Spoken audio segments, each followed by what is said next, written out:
We're going today to talk about different breakers that's on the market. The first breaker I'm going to pick up is a Federal Pacific. You look at the red markings here. It's very distinguished. They're very hard to open and close. These are what we call the stab lock.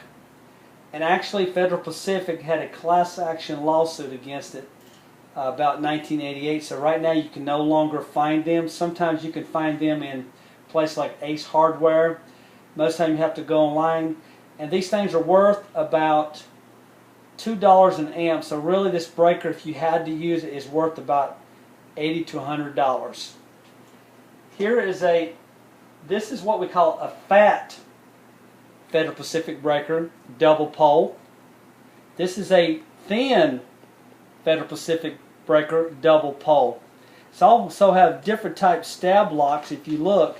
And you got to be very careful how you put them on the bus bar, because this bus bar sits in two spaces. This bus bar sits in one space, so you have to actually straddle the bus bar.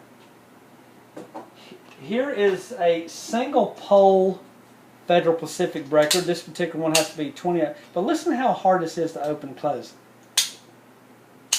Very difficult.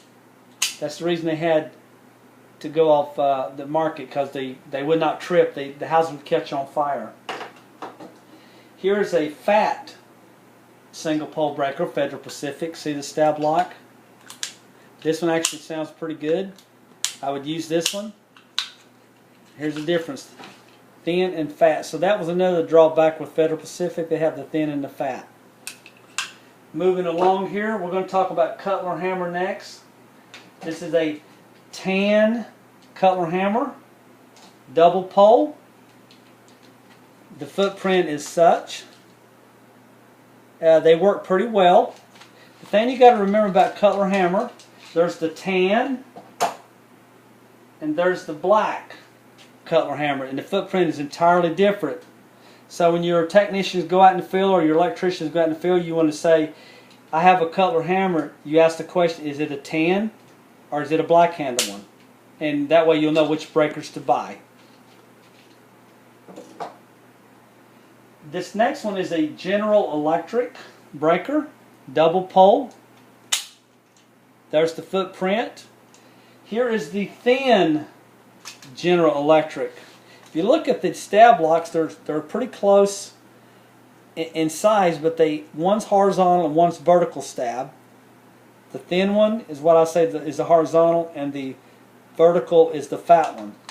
They will not interchange with no one, which is what we want, because the insurance company mandated about 20 years ago that you can't interchange breakers from one manufacturer to another, because before that point you can interchange Bryant with the ITE, with Gould, with Square D, Homeline. And for you electricians out there, you understand what I'm saying. The next breaker is, this is what we call a Square D QO. And actually, QO means quick off. They have the fastest tripping breaker on the market. That's why you pay for the Square D brand, because you actually get the money that you're paying. This is a great breaker. As far as I'm concerned, this is the top of the line on the market. This is what we at Jones Air Conditioning and Electrical use for our company, is the only Square D products. I would only sell my customers something I would put in my own house. Here is a single pole Square D breaker. Once again, single pole, double pole. The next brand is the ITE brand. The ITE is kind of similar to the Cutler hammer, but you still can't interchange. Let me show you what I'm talking about. See how they're the same width? They're still double pole, but see how you can't stick them on the same bus bar? That's because the insurance companies mandated that, like I said, 20 years ago. Here is a double pole ITE breaker.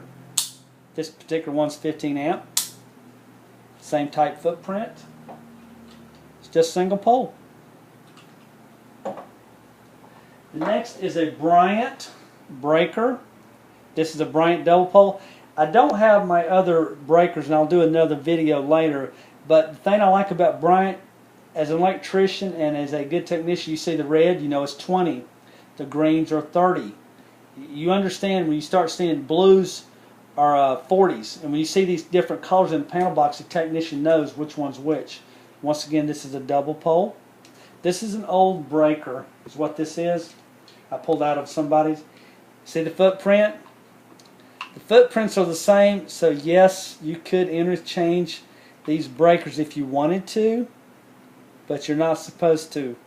A qualified electrical contractor would know better, and he wouldn't do it.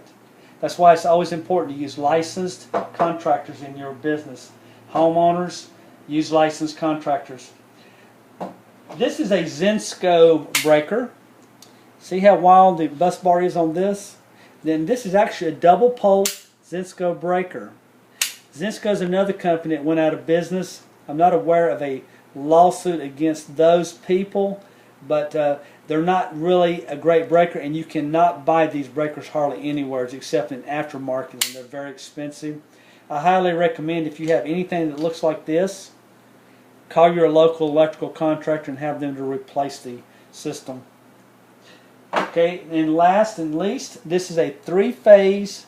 This happens to be an ITE Siemens breaker, and it's a three-pole breaker. And why do we have a three-pole breaker? Because we have 3 breaker spaces it uses. Because if you look at it, it's like a single-pole breaker, but it has 3 spaces. You look at the back side, it takes 3 bus bars. This can be used on 120, 240 volt, 3-phase system.